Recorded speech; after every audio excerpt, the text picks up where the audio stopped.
Welcome to all of you from all over the world to the second lecture in this new sequence of the International Campus Waldorf. And I'm happy to have Peter Lutzker with us today. I'm going to say something about him. The last lecture has been from Christoph Wiechert from Den Haag. And Laura just told me it has been already uploaded, so it can be downloaded again for those who couldn't participate last time.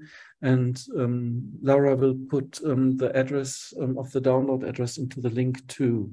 And I just want to say some words about this certificate of participation at the end of the lecture. Laura will put it online so you can download, every one of you can download if you want this certificate of participation, and you put in your name and you can bring it to your institution with you are affiliated. So at Alanus we handle it this way. The students who bring in this certificate, they will get and will receive credits for that. But that has to be handled by every single institutions out of the policy of those institutions. So you do it with your institution in the end. This is for the students who would like to have credits, or maybe you need it for your CV later on. So you can do it by yourself. I think at the end of the lecture, it will be ready for download.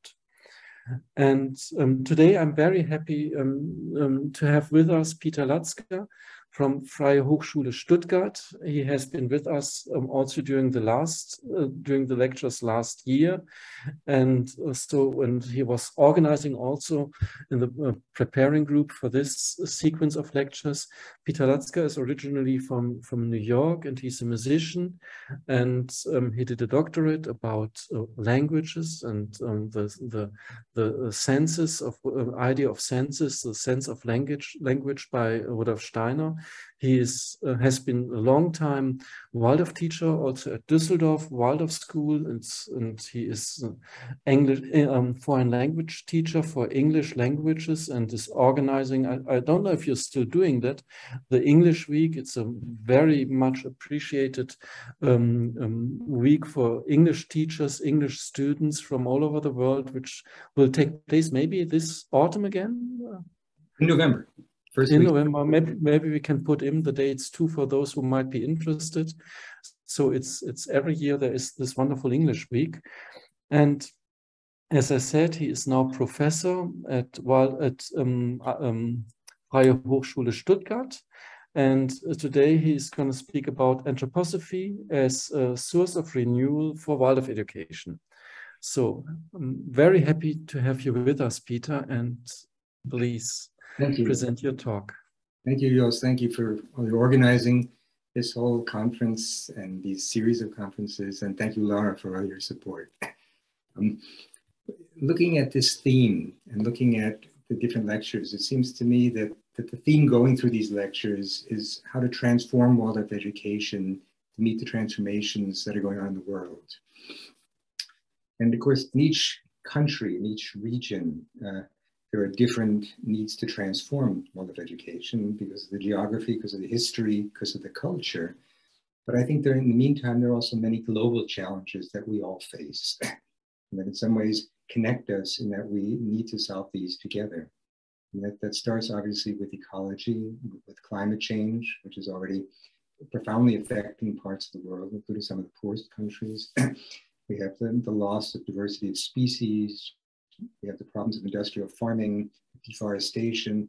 There are so many different things that involve us all. On an economic level, we have income inequality, a problem that goes throughout the entire world. Cultural level, we have discrimination against women, discrimination against minorities. And of course, we also have the changes that digital technology and artificial intelligence are already making and will continue to make. So we have all these different challenges to face. And I think in thinking about what connects them, what does our task mean now as educators for those people who are going to grow up in this world, I think that it's going to come down to, on the one hand, saving what's living on the earth is a living organism for the plants, the animals, for human beings, and also saving what's human, what's most human. And it's interesting because Christoph Wiechert last week at the end of his lecture, and the answer to one of his questions, said something very similar.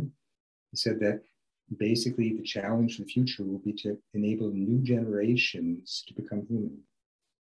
And so I'd like to first talk a little bit about what I understand by becoming human, or saving what is most valuable to being human.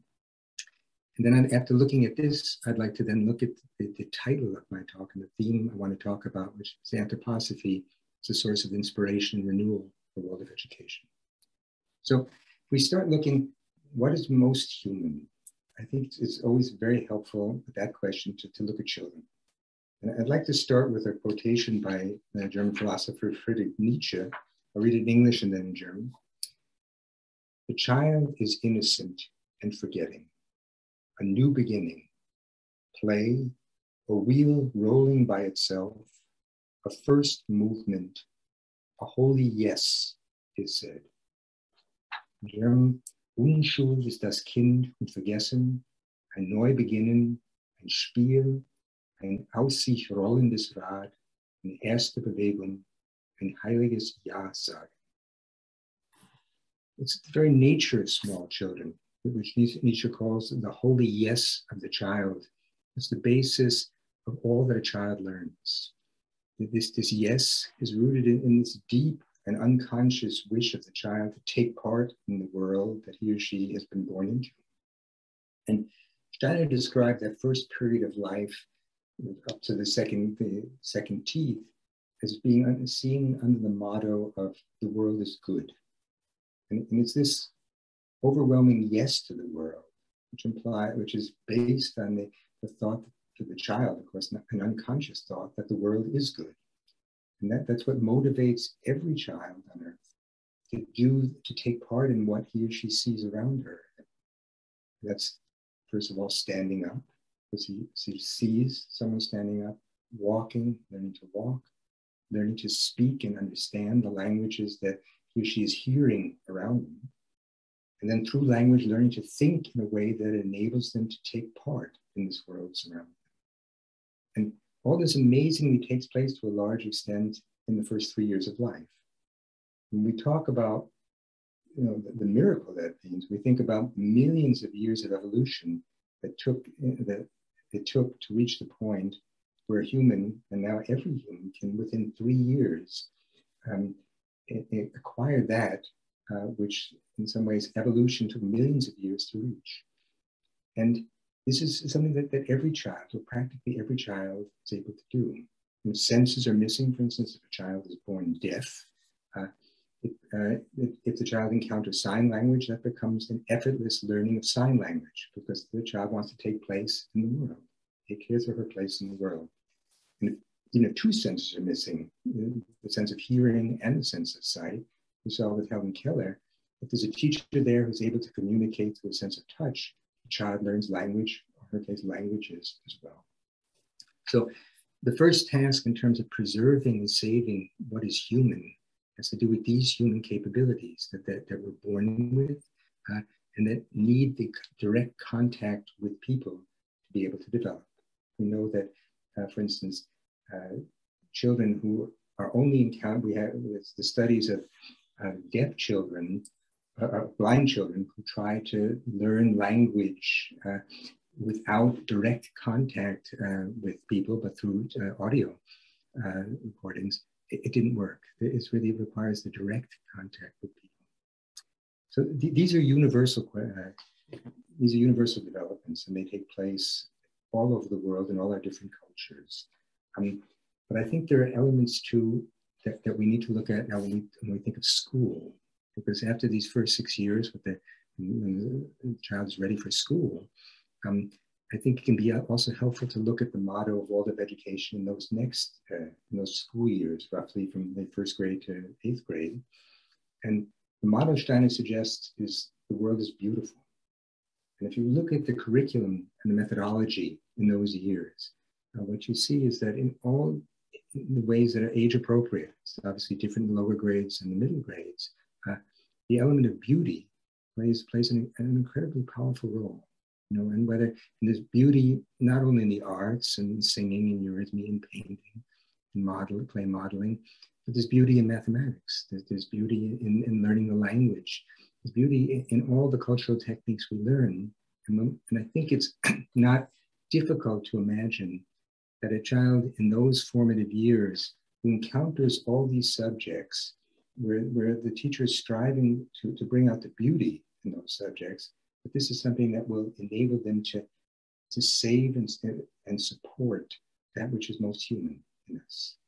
So I think it's something that Waldorf Education, in a very powerful way, can give to children, the sense of beauty in these years, and all these different subjects and all these different areas. And the methodology is designed to make that possible. And then when we look at what happens after puberty, which of course happens earlier than 8th grade in most places, the motto shifts and the motto becomes the world is true. That's of course a really large shift. The difference between the world is good and the world is beautiful is a small difference compared to the world is beautiful and the world is true. And yet Steiner makes clear again and again that with that sense of truth, he also means the sense of idealism, because ideals are true also. He said that the most important thing that a young person after puberty, in puberty and after puberty has, is the development of those ideals that mean so much to him or her.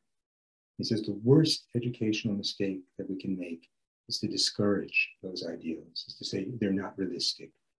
He says it doesn't matter if they're realistic. What matters is that those ideals create a strength and support a young person through their entire lives. And sometimes what we as adults may say that's completely unrealistic may turn out to actually be very realistic. You know, who would have thought that a young Swedish girl sitting on the steps of her school, refusing to go into the school unless climate change was taken seriously, would start a worldwide movement. So sometimes what we don't think is realistic can turn out to be very realistic. So on the one hand, we have all these tremendous problems that children growing up in the world today are going to face. And the list is really depressingly long. At the same time, we have all these chances to support and encourage young people to experience both the good, the beautiful, and the true. And my hope is that in doing that, we're giving them what they will need to be able to change the world in the ways that are so necessary. And it's clear that we as teachers will very much need inspiration to do that. This is impossible to imagine without the inspiration and the imagination to help pupils in ways that will help them in their lives. And we will also need each other, because we can't possibly do this alone. We need communities of teachers working like this, and we need sources of inspiration that become sources of renewal for us, sources of enthusiasm for us, sources of helping us to find what are the possibilities that lie within each of us. And so that's why I've called the title of this lecture Anthroposophy as a source of renewal and a source of inspiration in Waldorf education. And I'd like to begin that part of the talk with a quotation that I think lies at the heart of both Anthroposophy and Waldorf education. So it's a quote from How to Achieve Knowledge of Higher Worlds, which Christoph also quoted last week. It says, if we do not believe within ourselves this deeply rooted feeling that there is something higher than ourselves, we shall never find the strength to evolve into something higher. So this was the book that Christoph mentioned in a different context last week.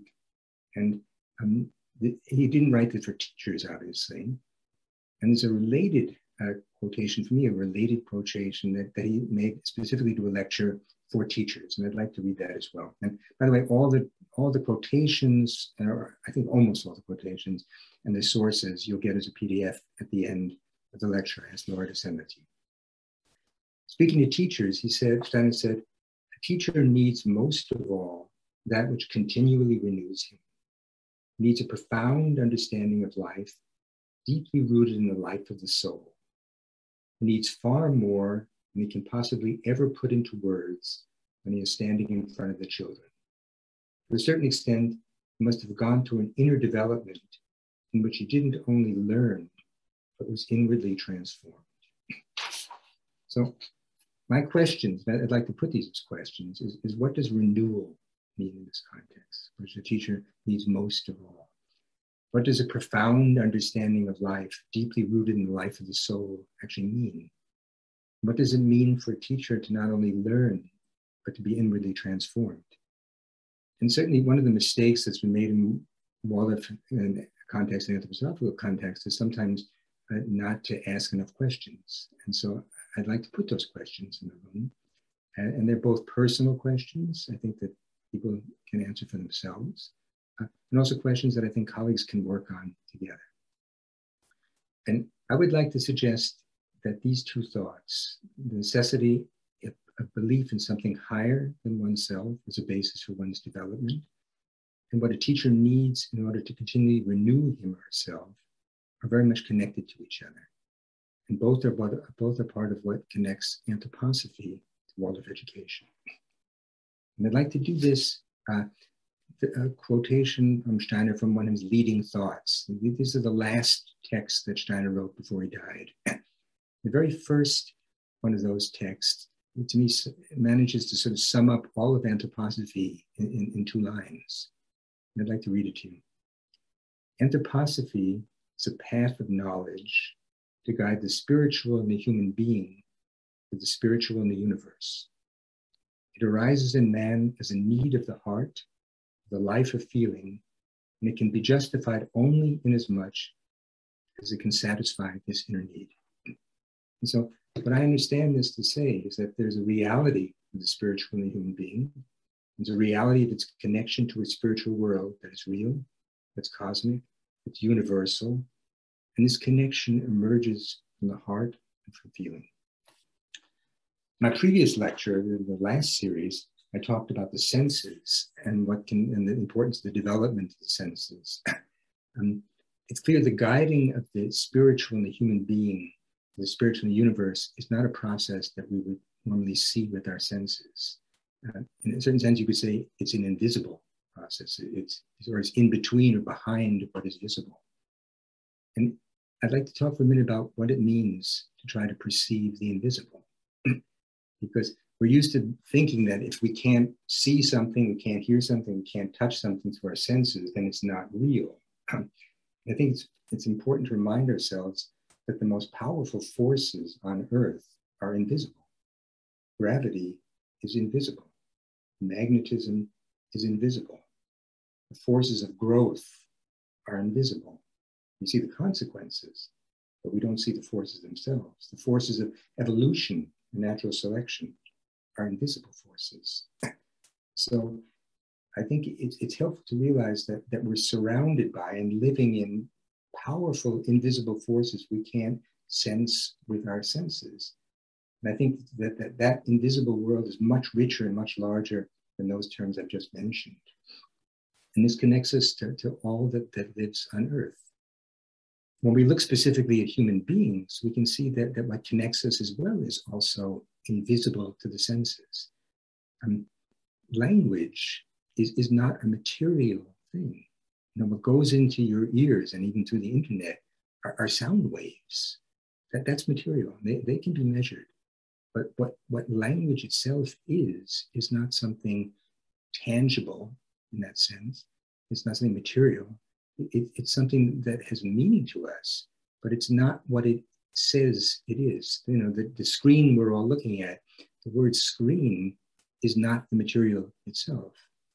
The chairs you're sitting on that are called different things in different languages are not the things themselves. So language itself is not a visible phenomenon. It's a phenomenon that connects us, that enables us to become human, but it's not something that in a certain sense we can say is material in the world the way that the chair itself is. And all our feelings in a certain sense are invisible. You know, what does love look like? We see the expressions, we can feel it, but we can't see it with our senses. And our will forces that let us do what we want to do. We see the results of the will forces, the expression of the will forces, but the force itself is invisible. So I think it's important that we become familiar with the fact that visibility and direct perception by the senses is just one part of the way we live in the world we live in. And in Waldorf education, what's invisible plays a very profound role. And at the very beginning of the first teacher's course in 1919 in Stuttgart, the very beginning of that first teacher's course, Steiner said something that the participants later wrote down. I'd like to read what he said. The course is just beginning, and he says, we want to form our thoughts so that we can be conscious of the following. Behind each of us stands our angel, gently laying hands upon our head. This angel gives each of you the strength you need. Above your heads hovers a ring of archangels. They convey from one to the other of you what each of you has to give to the other. They connect your souls. Thus you receive the courage you require. Peter? Yes?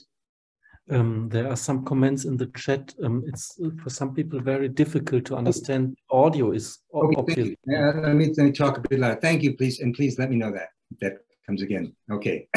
Here we are truly in the realm of the spiritual.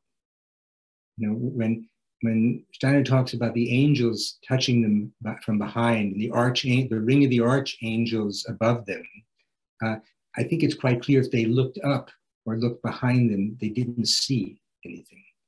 And none of them, they wrote down the words Steiner said, none of them said, I saw that. So we're clearly in the realm of something they couldn't see with their senses, but was perhaps very present in the room. And so if you could say, well, was it real? Did it happen or not? Was it there in the imagination or was it real? But I don't think that's a very helpful question to ask. It's sort of a yes or no question. It's a digital question. I think a much more fruitful question to ask would be, what did it mean to the people in those rooms?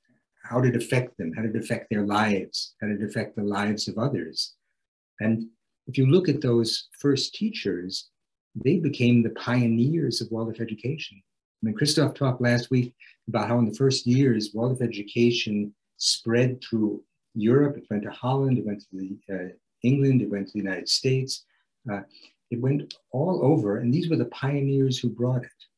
When Steiner went to England, it was Caroline van Heidebrand who said that quotation I just wrote, I just said. It was her who went with him to England to talk with the English teachers about Waldorf education.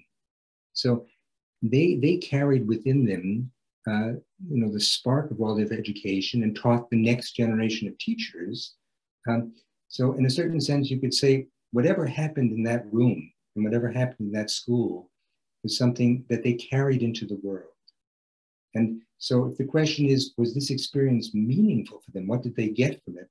It's very clear what the answer is, and it's very clear how fruitful that was for the transformation and the advancement of Waldorf education. Whether the angels were there or not becomes a question that's not, I think, particularly fruitful, and it's also not answerable. So at the end of that lecture, the end of the first lecture, he says something else that I think also brings back the importance of accepting the power of what's invisible. He says, above all, we must be conscious of the primary pedagogical task, namely that we must first make something of ourselves so that a living inner spiritual relationship exists between the teacher and the children. We must enter the classroom in the awareness that this spiritual relationship exists, that it is not only the words and the reprimands we give the child or our capability to teach that exist.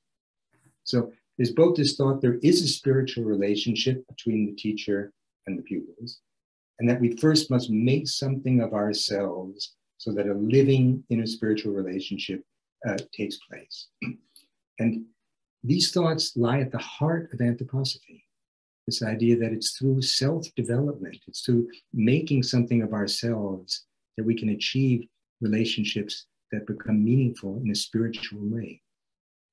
It was the reason that Steiner left the Theosophical Society, and many of you know this, but I don't think everybody does, because he didn't believe in the guru principle, which the Theosophical Society still believed in. Steiner believes that in our times, this principle makes no sense, that this is inner work teachers need to do, or the inner work that anyone needs to do themselves. And another reason that Steiner left the Theosophical Society, and he talks about this in How to Achieve Knowledge of Higher Worlds, is Steiner was convinced the way we lead our lives is our most spiritual acts. That for every step we make in spiritual development, we have to make 3 steps in moral development. And with moral development, he doesn't mean but the way the church defined morality. It means the way we are towards others. And this was something also the Theosophical Society didn't accept. So we see that this idea of making something of ourselves, making something of ourselves in terms of our relation to others, is something that for Steiner lies at the heart of anthroposophy. It's why he left Theosophy, the Theosophical Society. And I think it also very clearly lies at the heart of Waldorf education. 2 days later, in that first lesson for teachers, he says something else that's very related to this, I'd like to read as well.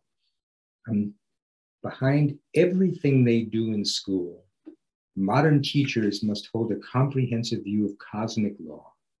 It is obvious that education, particularly in the lower grades, requires that the teacher's soul have a relationship to the highest ideals of humanity. Now, how can we understand this relationship between a comprehensive view of cosmic laws, having a relationship to the highest ideals of humanity, as being essential to our teaching in the classroom? Could easily seem those are 3 very different realms that really don't have anything to do with each other. But in Waldorf education, I think that that's exactly the connection that anthroposophy has to Waldorf education.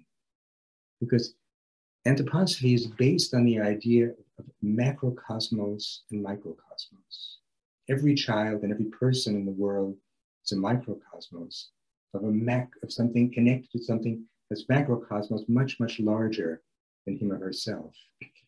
And the relation between microcosmos and macrocosmos is the relation between the spiritual in the individual and the spiritual in the spiritual world. And this is that thought expressed in that first leading thought, to guide that connection between the spiritual in ourselves and the spiritual that exists outside of ourselves.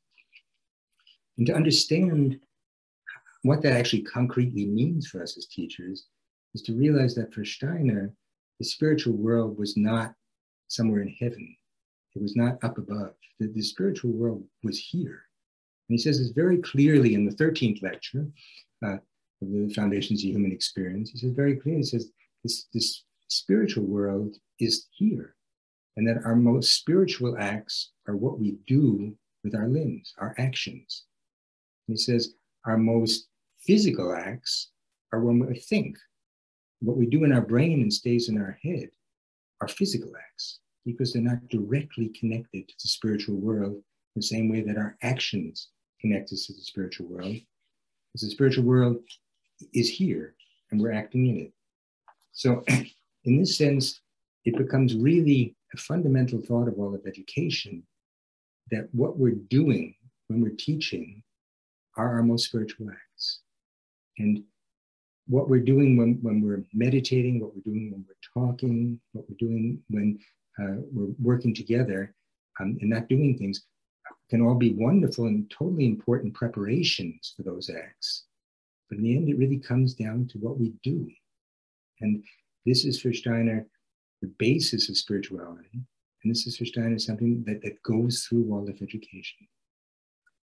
And so the question I would like to look at now is, how can this become concrete for us? You know, this all sounds perhaps a bit abstract. It sounds a bit, it sounds difficult, and it sounds a bit far away. And I'd like to give some examples how I think and how I've experienced myself this becoming concrete. And you know, there was an image that Christoph used last week that I'd like to bring back into the room. And that is, they use this idea of the vessels, that we're vessels for something, communicating something. And the question put in a different way is, you know, how can we become vessels for the spiritual world? How can we become vessels for the children who have been entrusted to us, that we can give them and support them in realizing their humanity and supporting their most human development. And I'd like to give two examples of how I think that's possible. And one of them connects to Christoph's, not Christoph's lecture, but Christoph himself, because it was an experience that I had right before the first lockdown, which really seems like a long time ago. It was a course that I took with Christoph in Krakow, Poland, on child studies. And I think probably some of you may have taken courses with Christoph on child studies, but it's really a very remarkable experience. And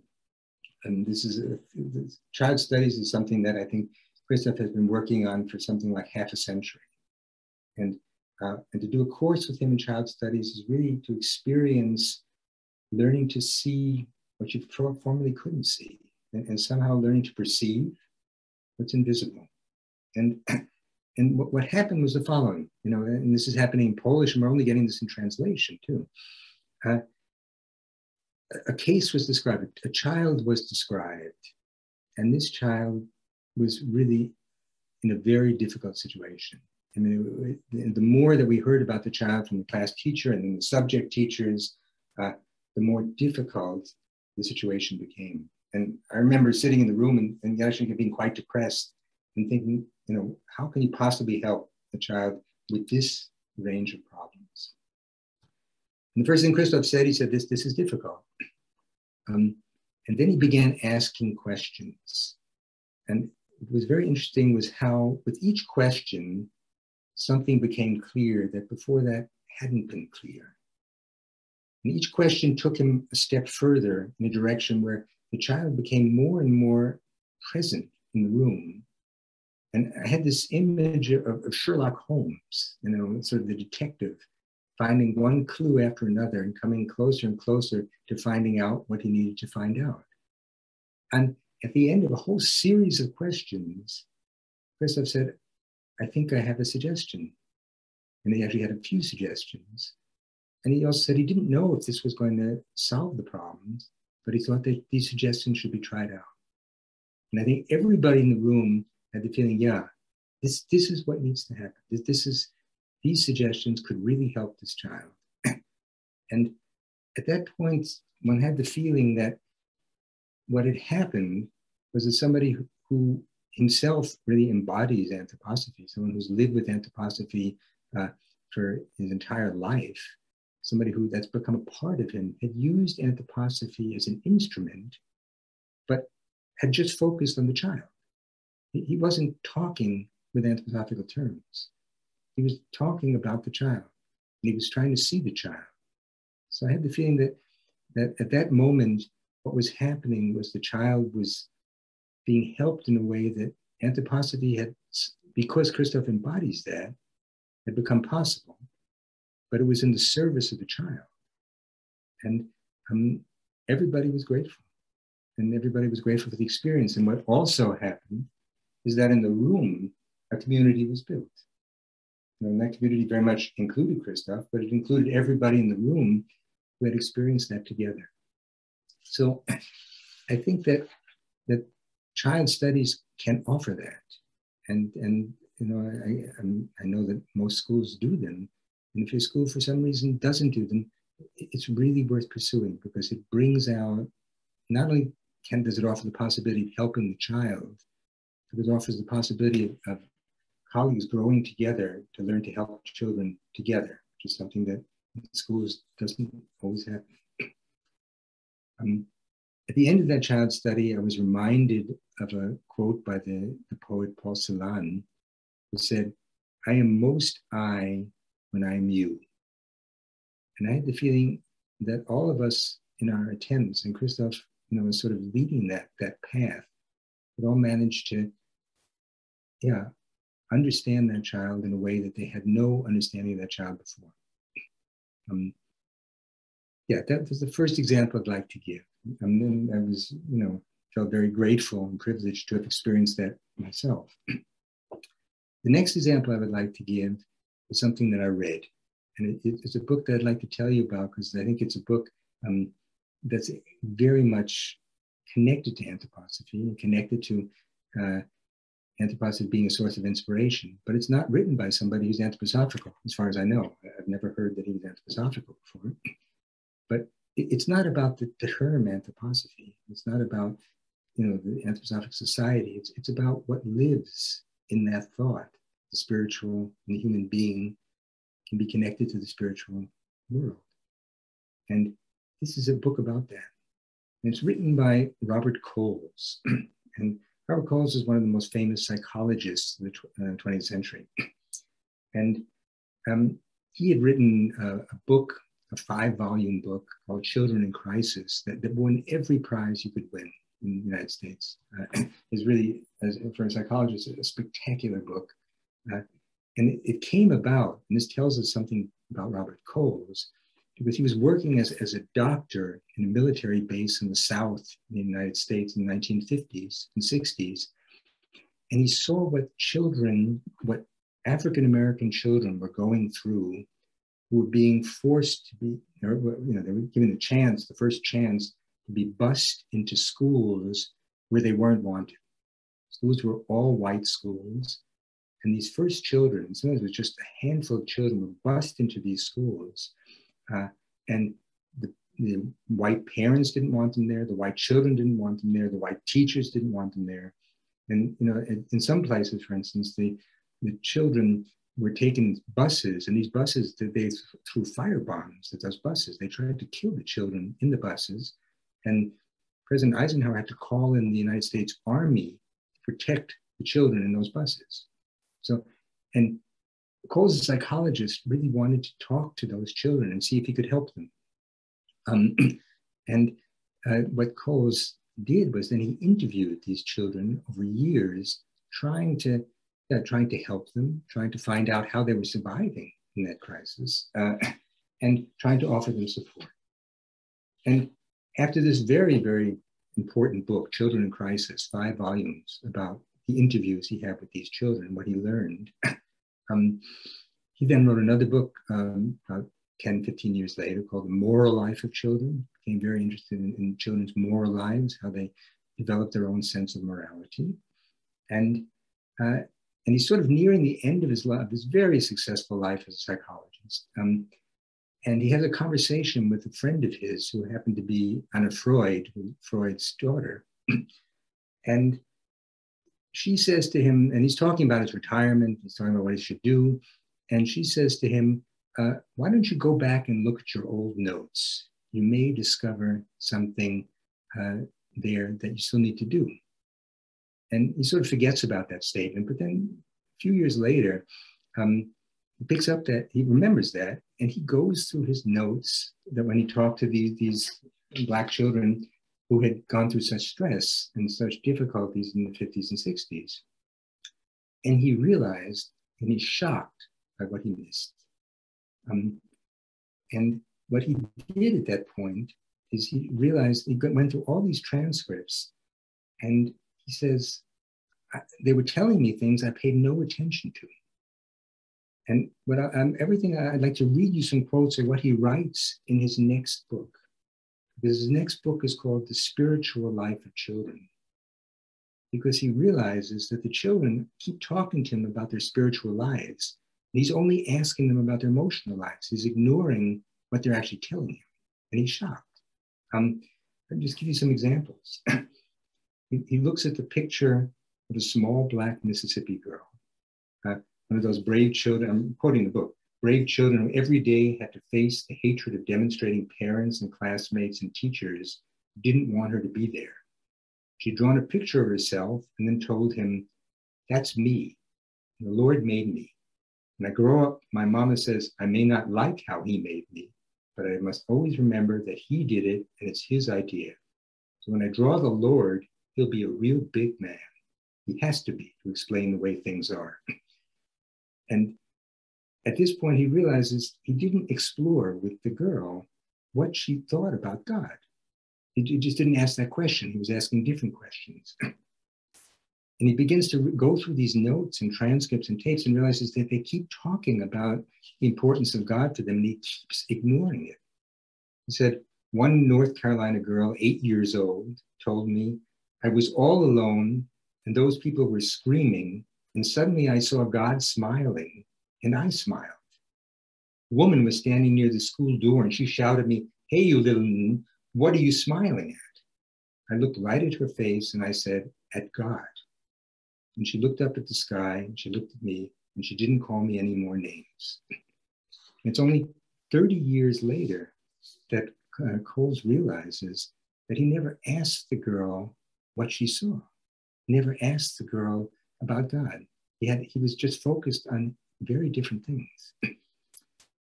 Another transcript he finds, a Black adolescent he'd been talking to, was the first young man to desegregate schools in Atlanta, Georgia. Then this young Black man said to him, "You've been asking me about how it feels to be a Negro in that school. But a lot of the time, I just don't think about it. The only time I really do is on Sunday, when I talk to God, and he reminds me of what he went through. And so I've got company for the week, thinking of him." McColes then writes in his Another Missed Chance. And then he writes, "Before I could let children begin to teach me a few lessons, I had to look inward and examine my own assumptions." And what he then does, and this is what makes Robert Coles so remarkable, he decides to go to work. He decides to write the book he didn't write back then. And of course, he can't do it with the children who he had interviewed, because they were now all adults. So he then spent 5 years, at an age where you don't do this, traveling around the entire world, interviewing children and asking them about their spiritual lives. And the book he published, The Spiritual Life of Children, he published in 1990. And he interviews children in North and South America, Europe, Africa, and the Middle East. And when he interviews children, and I find this just completely remarkable, he has interviews with 500 children, and most of them he interviews at least 5 times. And more than 100 of those 500, he interviewed more than 100 times. So this is field work. This is traveling through the world, trying to find out something about the spiritual life of children. And, I could read you half the book, but I'd just like to read you a few things that he finds out. And everything surprises him, and everything makes him re-examine his own life. He writes that he accumulated 293 pictures of God, and all but 38 are pictures of God's face. And they're a response because he asked the children to draw a picture of God. And then he asked all the children, if they would like to go beyond the face and draw the body. And they all say no. So he starts thinking about that. Why do they only draw God as a face, not as a body? That's the first chapter is called The Face of God. The next chapter is called The Voice of God. He talks to a Jewish boy from Boston, 9 years old, who says to him, "When I speak to him, the Lord, I bow my head, I lower my voice, I close my eyes, I say my prayers, I wait a while, then I ask him for his help." He mentions some people who are sick, mentions the people I've seen on the TV who need help. I try to give him a report like that. I hear him saying that I should work hard and do my share. I guess he'll do his share if we do ours. It's my voice. It's Dad's and Mom's, but we don't talk to each other like that. It's his voice, I guess, because it's different. Just like I don't talk any other time like I do when I pray, no one talks to me the way God does. He gets me thinking, and then I hear him. It's not his voice, he doesn't speak to us when we pray. We speak to ourselves, but it's him telling us what to say, to tell ourselves. You see what I mean? And Coles then immediately thinks of Martin Luther King, who he had worked with very closely in the civil rights movement, who he heard praying in a Black church one time and saying, "Speak to us, dear God, so that we can hear you and thereby hear ourselves." So he's probing, he's trying to understand the religious world of children. And many children are constantly asking why they are here and why isn't someone else there instead of them? One child says, "I don't want to waste my time here on this earth. I'm so happy I've been given this time here. Think of all the people the Lord hasn't sent here. And what Coles begins to do is he begins to re-examine his own life. And he begins to realize things that he as this world-famous older psychologist is being taught by these children. And then he writes at the end of the book, the longer I've known such children, the more readily I've noticed the abiding interest they have in reflecting about human nature, about the reasons people behave as they do, about the mysteries of the universe as evinced in the sun, earth, the sun, the moon, the stars. Sometimes the moral and spiritual power that certain children display can give me some release, help me learn about matters I might not want to acknowledge as part of what I chose to see as psychological reality. So isn't it remarkable that what he's learning from the children? The children are teaching him something, and the whole book, I can't read too many, is about him listening to the children. And he says, when children realize he's interested in these questions, they have a lot to say. And he travels to the Native Americans, he travels through the Middle East, and he keeps hearing children who, because he's asking these questions and because they see he really wants to hear the answers, they're telling him about their spiritual lives. So I think we can learn a lot from this book. And I say, in terms of understanding how anthroposophy can help us renew Waldorf education, I think a book like this, written by someone who, as far as I know, has nothing to do with anthroposophy, can become a very powerful instance for reminding us of what we're being asked to do. We began with a quotation by Nietzsche, and I'd like to, towards the end now, bring in another quotation by Nietzsche, which fits here. And Nietzsche says, the reasonable man, there are things he does not see, which even a child sees. There are things he does not hear, which even a child hears. And these things are precisely the most important things. If we're going to be able to rescue and support what is human in the 21st century, we're going to need to connect with what's highest in us. And I'm convinced that this, above all, will help us to recognize what are the most important things and to take the most appropriate actions that we're capable of taking. This also means that we'll have to renew our connection to the spiritual world, a spiritual world that children seem to still be capable of connecting to without an effort. Renewing that connection means that we have to do it in a very conscious way. And there are many conscious ways to do that. I think that Anthroposophy and Rav Steiner offers us, countless possibilities. Meditations, Christoph talked about one last week. Somebody asked him a question to do with school difficulties. And if you remember, those of you who were there, his answer was, he didn't answer the question directly. He said, well, why don't you meditate for 4 weeks on one of Steiner's meditations, which is wisdom lives in the light. He says, meditate on that for 4 weeks and then look at that problem again. And I think that's sort of a reminder of how practical this can all be. How meaningful and practical it can be for our practice to make that step past what our senses tell us and make that step into a world that's there, but invisible to our senses. When we're able to sort of hear what children can hear, then I think we'll be able to discover what it is we need to do to help the children in front of us become most human in times that are challenging to be able to do that. And it's a lifelong path. I mean, you're never there.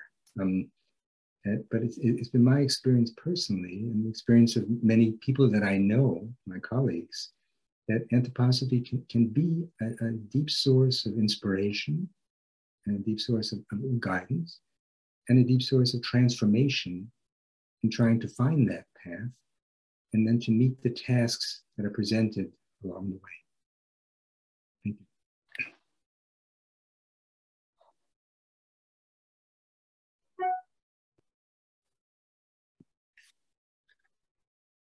Thank you so much, Peter, for that deep talk. It was very touching as I experienced it. And now we have the opportunity to have an exchange about it. So, Dirk, please. Yes, so then I just make the first step forward. Thanks a lot, Peter. And yeah, I was touched, like you said, very similar, and I enjoyed it very much to listen to you. I wondered because from my point of view, you spoke about many things which I think, which are sort of the basics of Waldorf pedagogics since about 100 years. But you called your talk, in the headline of your talk is the word renewal. So I wondered, what is your experience with all the colleagues you meet? Is this what you were talking about? Is this not common sense amongst the colleagues anymore? Do we have to work on these basics because they sort of tend to get lost? That only, maybe even not the majority of the colleagues on all the schools know these things and practice and meditate and take care of the students like you described it. So I wonder, what's your impression from the situation of the Waldorf schools, maybe all over the world or just in the Stuttgart area, wherever you get your experiences from? Yeah, thank you for the question, Dirk. And it's of course a central question, what's going on in the schools. I don't know if I can really answer that question. I mean, I know that there are schools where I have the feeling these thoughts are very much alive. And then I know schools where I have the feeling that, the pressures of everyday life and the difficulties and tasks become so overwhelming that they occupy everyone's attention to a degree that there's somehow no time and no energy to look at this. And I think what people are missing at that point is that I think they would, investing the time in these kinds of themes and working together, whether it's on child studies, whether it's on talking about these kinds of themes, they would get, they have chances to get inspiration that they otherwise wouldn't get. And then if you're trying to solve some of the problems that schools have today, and I realize in Germany, we're in a privileged state. I mean, the problems that schools have in some other countries are considerably more challenging. I think it happens so easily that we get so focused on the problems, we don't look for the inspiration to solve them. And, what I'm trying to do here in this talk is to point out that what we need most of all is inspiration to solve the problems. And I think we can get inspiration through connecting to what's spiritual within ourselves and what's spiritual in the world outside of us.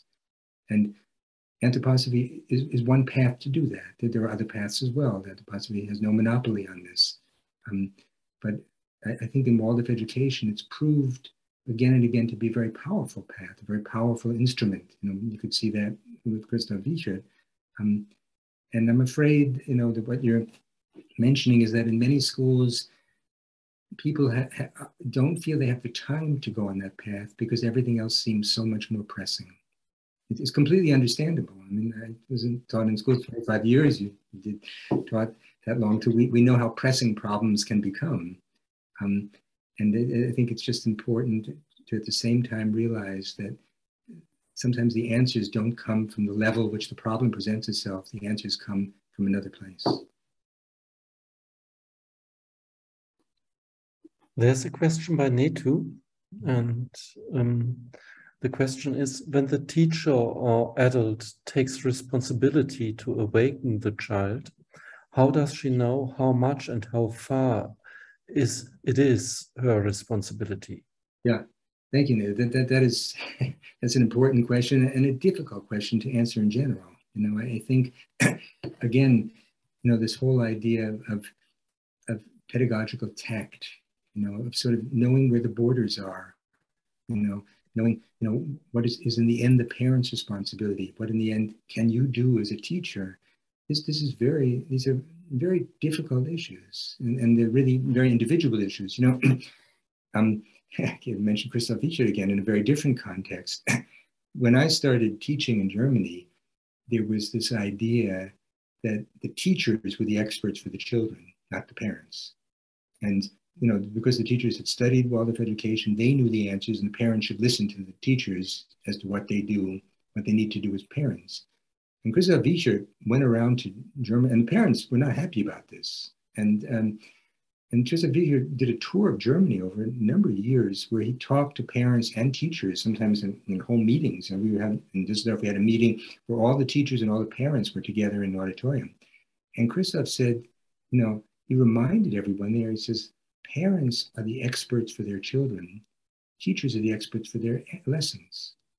And that if teachers feel they can help a child, they have to do that with the recognition that the parents are the experts for that child. And if a parent, of course, asks for support, asks for help, asks for advice, that's wonderful. And then, of course, the teacher should try to do the very best from his or her understanding to help. But if the teacher is not asked, I think one has to be very careful about telling parents what they need to do.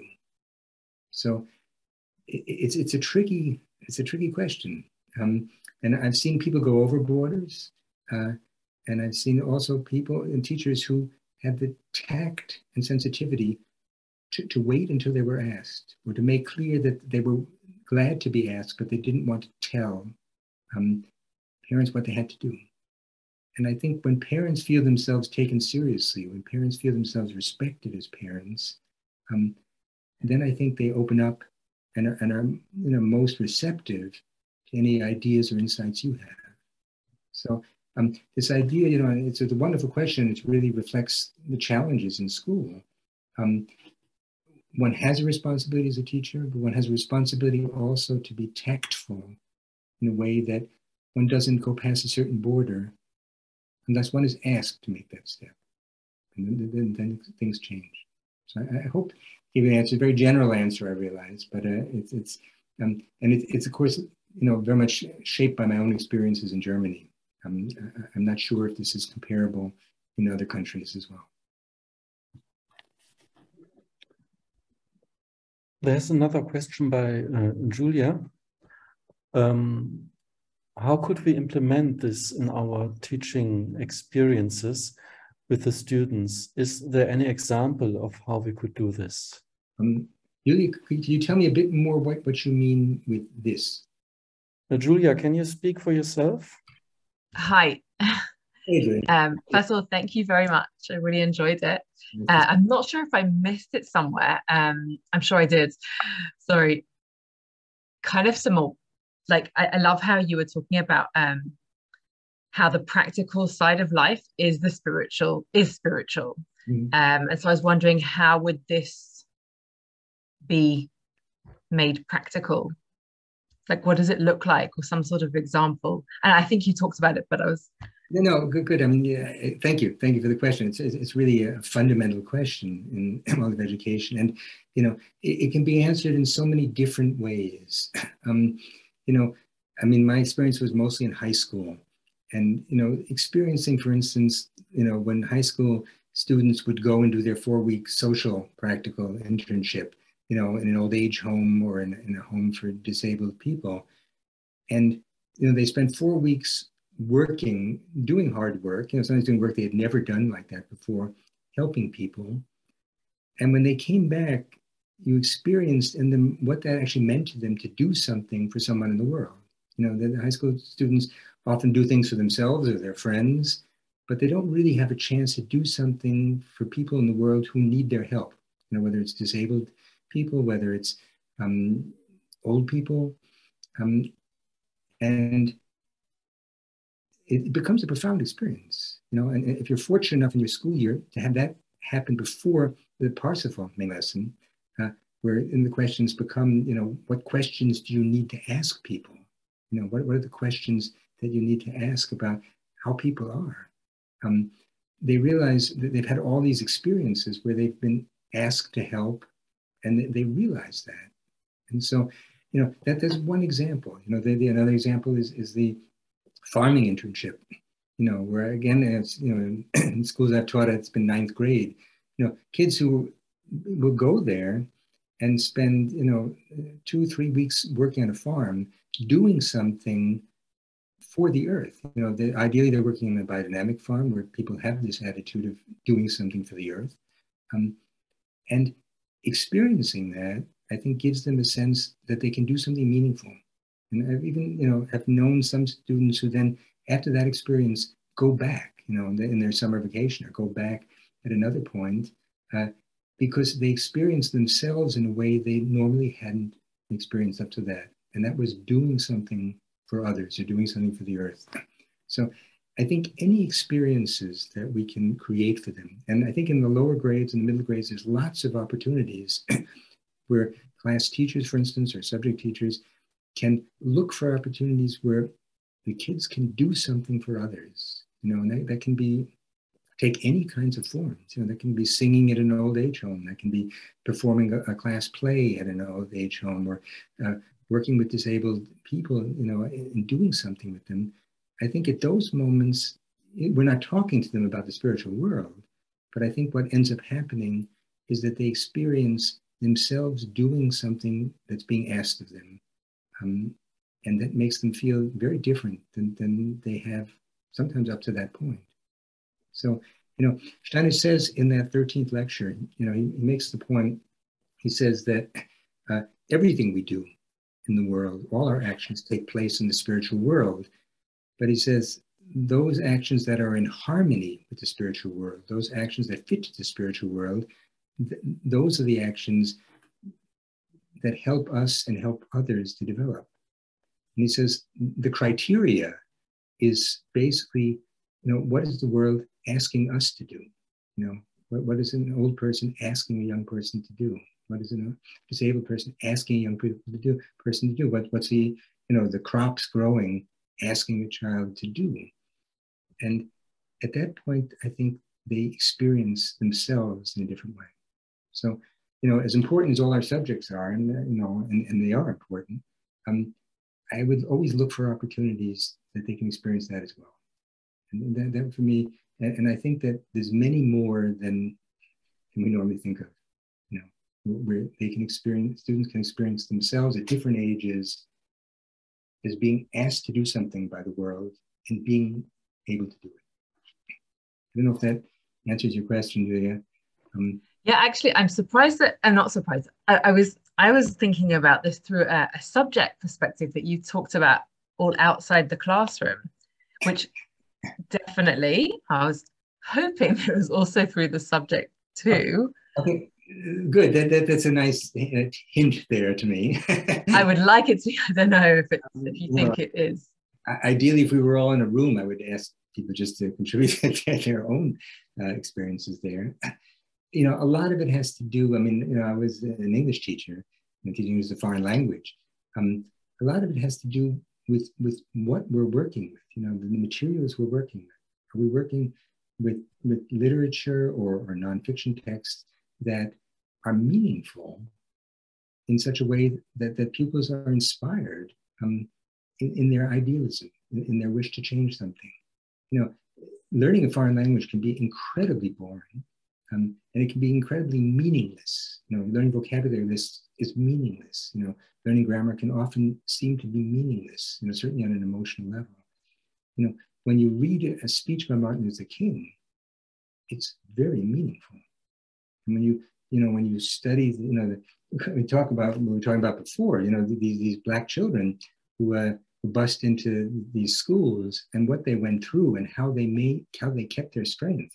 Reading some of the things I just read to you, pupils in high school, they're astounded. And that gets them thinking and feeling about the world in a way that's different than the way they thought of and felt about it before, perhaps. So I would say, both on a high school level and before, that starts with lower grades and stories.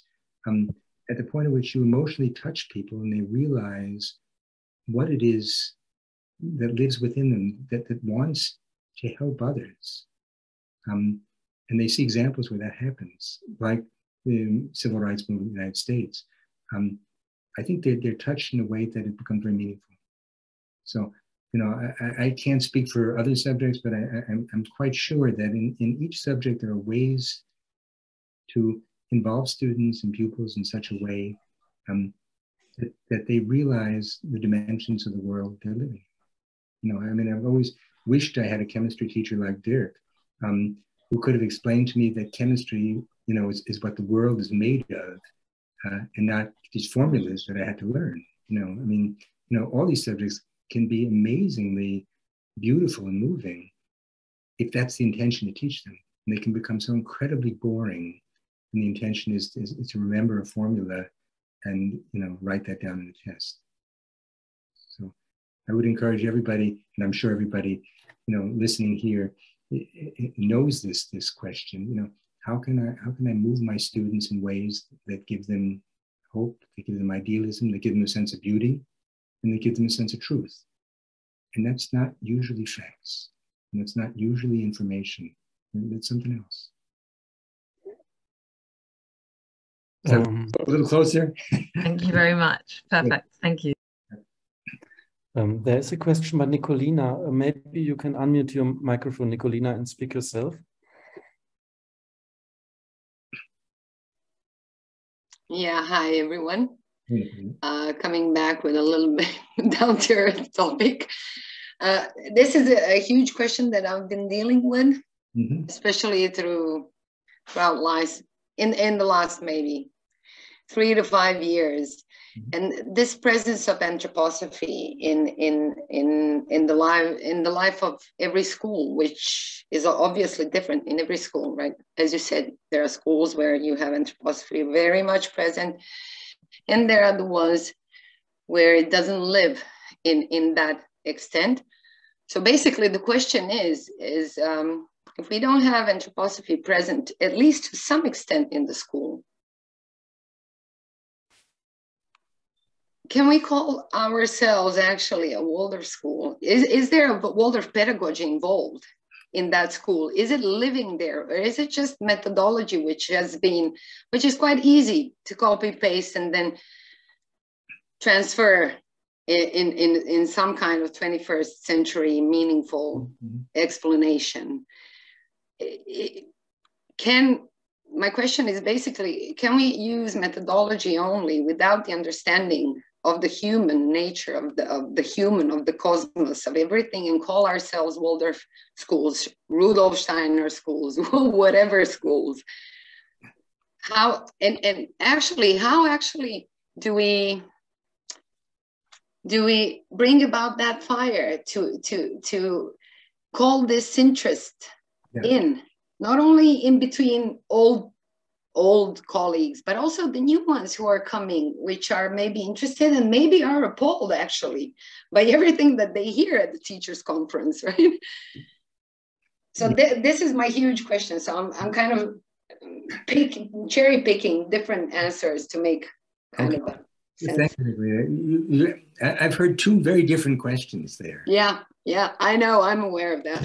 And the first one is tricky to answer. I mean, you know, if school wants to call itself a Waldorf school, but it's just adapted the methods and doesn't have a view of the human being, that's a really difficult question to answer. I mean, you know, I think it's pretty clear that if you have a view of the human being as a material, you know, in a material sense, and that there's nothing, you know, not trying to teach the soul life, and not recognizing that the child is also a spiritual being, the methods become something superficial.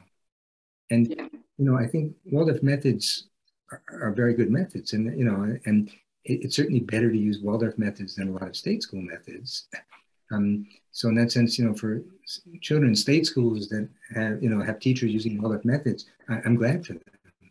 You know, I mean, you can only, in a Waldorf school, I think different ideals, different expectations. And so if a school is just using the methods or using the curriculum, but not has a different view of the human being, doesn't see the human being also as a spiritual being, then I think the second question becomes the key question. You know, how do you awaken an interest there?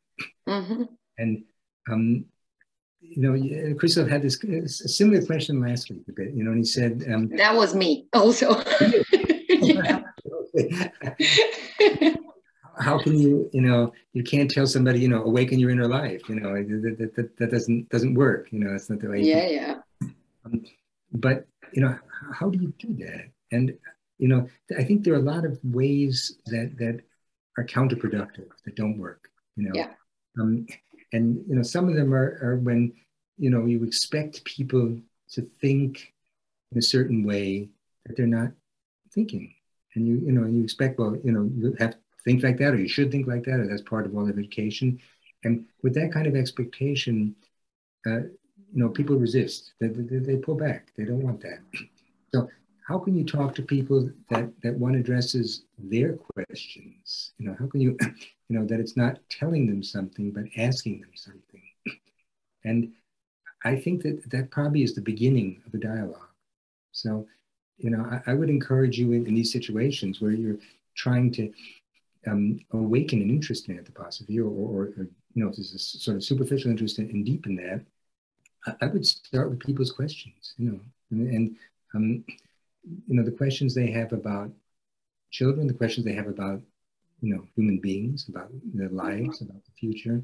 And in a discussion, you know, I think it's possible to bring in, you know, one's own experience with anthroposophy in a way that it's not, you know, you're not telling them how to be, but you're talking about your own experiences. You know, what anthroposophy has meant to you, how it's, you know, how it's been significant for you, how it's been a help for you, you know, an inspiration for you. And at that point, I think people listen very differently. And when they're being told they actually need to do this, if they're Waldorf teachers, they need to think this, or they need to spend time with this. I don't think that works. And in my experience, it doesn't. My experience, when we're talking about something, and I say, well, this is the way I see this is the way I've worked on this is the way I try to understand this, then people listen. And whether at that moment it sparks something in them or not, you never know. But I don't really know another way, you know. You know, people are also so different. You know, some people, you give them a book and that ends up being a very important source of inspiration. And for other people, a book doesn't. You know, a book that has helped sometimes people who've had this question for me is a book, and I put this in the chat. It's a book by Arthur Science. Okay. His name is pronounced very differently than it is spelled. Okay. So unless you're Polish, you wouldn't pronounce that science, Arthur Science, but that's how it's pronounced. And he wrote a book called Meditation as Contemplative Inquiry.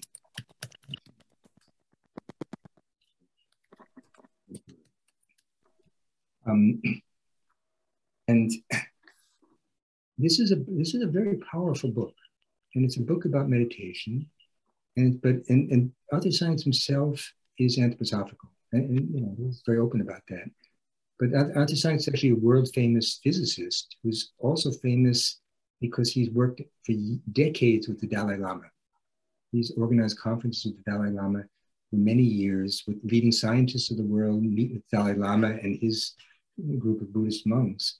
And they exchange thoughts for a whole week about, you know, understanding emotions, or understanding spirituality, or understanding different things. And so Arthur Science is sort of a world-known figure and anthroposophical, and at the same time deeply interested in other forms of spirituality, like Buddhism, like, you know, Christian spirituality, Jewish spirituality. And what the book is, what the book offers you is different paths to spirituality. And it's very practical. There's exercises, there's suggestions in there. And, you know, and anthroposophical meditations play an important role in the book, but they're one of many. And for me, Arthur Science has always been sort of an example of someone himself deeply anthroposophical. And he'll say, you know, that was his path. But he's deeply respectful of other paths, and his book includes them as well. So that's a book that I've given sometimes to colleagues, and, you know, exists in other languages too.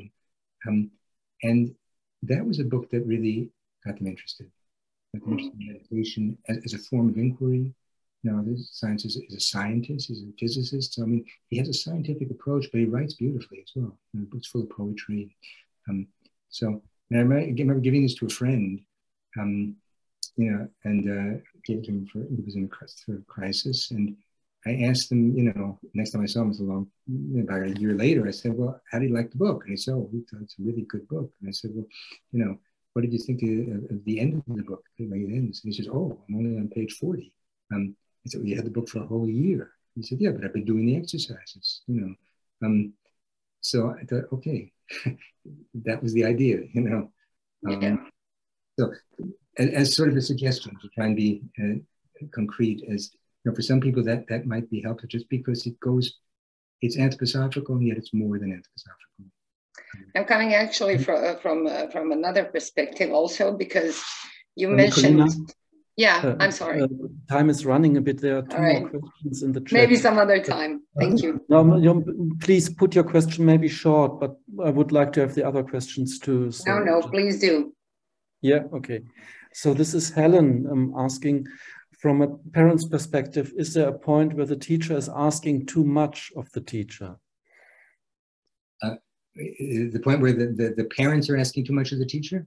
I think it's if we ask too much of a teacher, if this is the question. Maybe Helen, you can talk for yourself. Hi. Hi there. I just wanted to ask. My question comes from the perspective of a parent. I'm also a Waldorf parent as well as Waldorf teacher, and I rely heavily on my child's teacher to assist me where I find difficulties. And I was also wondering if there's a point where the parent is requiring too much from the teacher in terms of assistance, in awakening the child, as you say. There is also the parent also has a responsibility in assisting the teacher. We, as in Waldorf schools, we have the image of the child in the middle with the parent and the teacher working together to assist to grow the child. And I was wondering if there's a point where the parent needs to put in more work and not rely so heavily on the teacher. Yeah, thank you. That's a question I'm familiar with as a Waldorf parent and a teacher too. A lot of it depends, I think, on an authentic and really honest exchange between the teacher and the parent.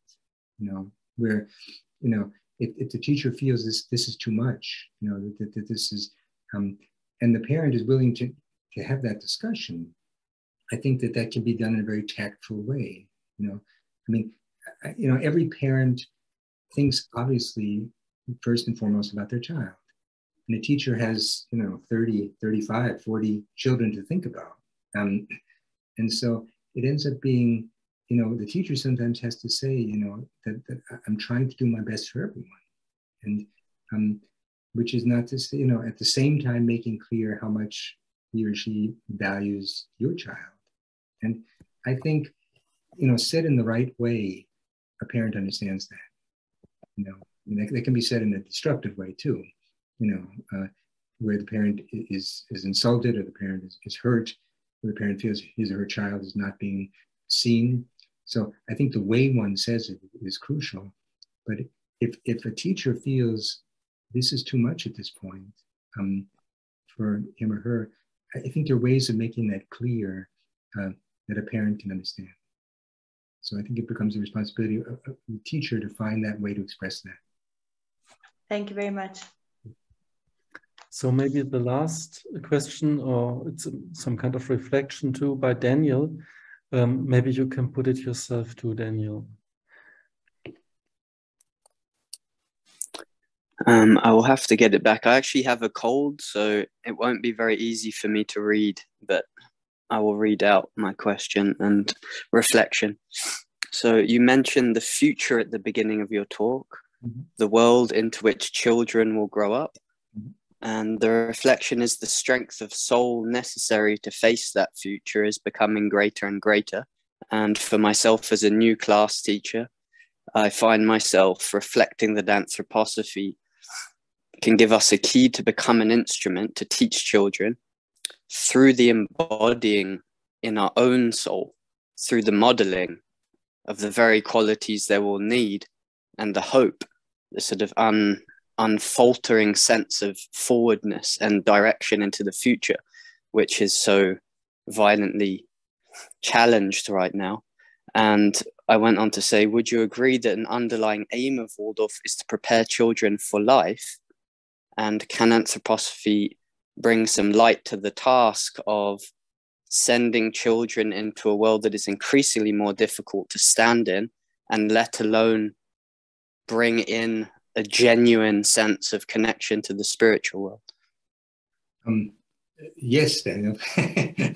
I'd like to agree with the different statements you made. I would like to just, of course, add that I think this is understood, and I'm sure you meant it like this.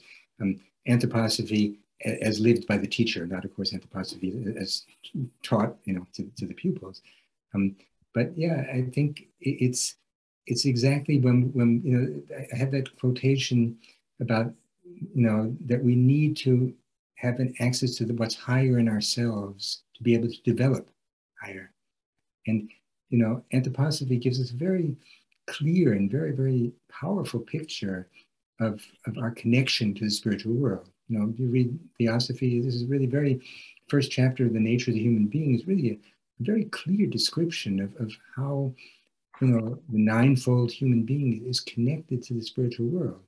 And so for ourselves in our work as teachers, I think that can become a source of understanding and a source of inspiration, that this is real, and that again, that if we're working on this, it's a path. We're never there, but if we're working on this and trying to become more for others, and through meditation and through work, then this is what the children realize. They don't realize consciously that it's anthroposophy, but they realize their teacher is doing this. I had a beautiful conversation with the students in one of my courses this week, where I had asked them to remember a teacher that was really important for them. I'd asked them to, they should think back and then describe their teacher that was really important for them in a positive way, that sort of shaped their lives in a positive way. And we got some really wonderful descriptions of teachers, who sort of, you almost felt they were present in the room, these teachers. And of course, these teachers weren't being described because they were great at methodology. These teachers were being described because they had become meaningful as human beings for their pupils in a very powerful biographical way, in ways that the teachers themselves may not have even been fully aware of, but they were very important for each of those students. And one girl spoke as the last person, was a Waldorf student, and she took a sort of a long time to answer the question. And I wondered what she was going to say. And she said, and I said, well, you're having trouble thinking of somebody. And she said, no, she's thinking of her class teacher, that's clear. I said, well, what made your class teacher so special for you? And she thought about it, and she said, she loved every child in that class. She loved the difficult children. She loved the children that were disturbing lessons. She loved every single child in that class. And that was why that teacher was so important for her. And I thought it was so interesting to realize she wasn't talking about being loved herself. She was talking about the fact that her class teacher loved, that she felt the class teacher loved every child in that class, even the children who were not lovable. That was what shaped her. That for her was a powerful experience she had as a student. And I thought, what a wonderful picture of Waldorf education, And so I think that has something to do with the question you've asked, Daniel, that this is what this teacher managed to do, and I don't know, but I can imagine the anthroposophy played an important role for her. I don't know that though, but I know that what she did was certainly, from my understanding of anthroposophy, true anthroposophical deed in giving every child the feeling they were being loved. Thank you so much, Peter, and thank you to all of you that we can have that wonderful conversation. Thank you. Now we are closing this session, and I'm happy to announce the next session. Yona is speaking about fostering resilience in the classroom, tasks and competencies of teachers for the world of tomorrow. So we are looking for the talk of Jona next week on Tuesday, and I'm happy to see you all again. Have a good week, have a good work, have a good day, a good night, wherever you are, and lucky that we can have that kind of working together here. Thank you. Thank you.